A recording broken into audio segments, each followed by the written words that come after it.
The article "Leaning In", cited in the description below, covers the common problem of social justice topics not being taken seriously.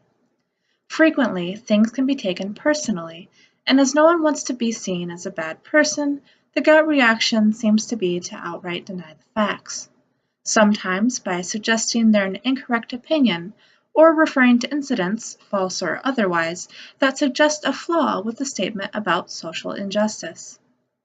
The authors of this article provide a number of guidelines to help one move past the discomfort of discussing social injustice and how to work to engage with the content and grow as a student. The guidelines they provide include topics such as intellectual humility, differentiating opinions from informed knowledge, letting go of unreliable evidence, using your reactions to gain deeper self-knowledge, and recognizing how your social position informs your reactions. As a future teacher and a female, I can foresee having some difficulties when it comes to the last guideline mentioned earlier.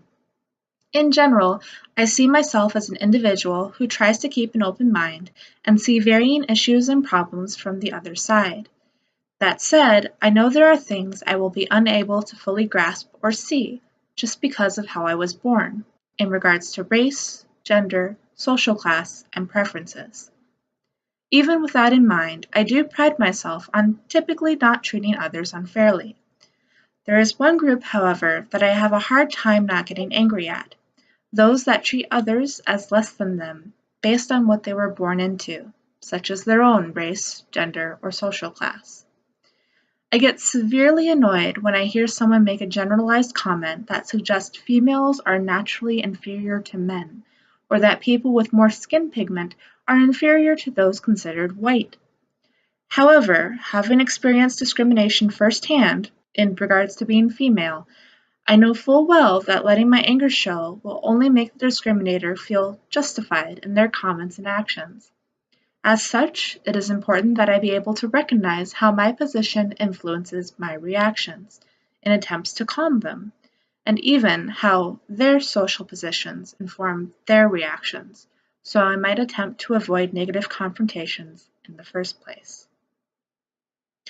To work on this guideline this semester, I need to remember that what may seem obviously unjust to me might be an accepted and possibly convenient way of life for someone else. When I feel myself getting upset, I can take a few seconds and think of what that person might have been taught growing up, by both text and experience.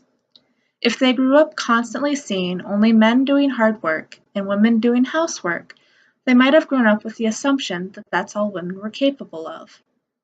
I need to remember a few key points. First, that change can make people feel uncomfortable, which can lead them to retaliating. Second, that no one really wants to be bad in a way that they see as bad, and admitting something might make them feel like they're a bad person, so their discrimination might be a coping mechanism. And thirdly, that our perceptions and views of reality are just that, perceptions. Not everyone lives or has lived with the same prescription of glasses, if you will, and those with glasses might not even realize they're wearing them, as their perception is a normal everyday thing for them.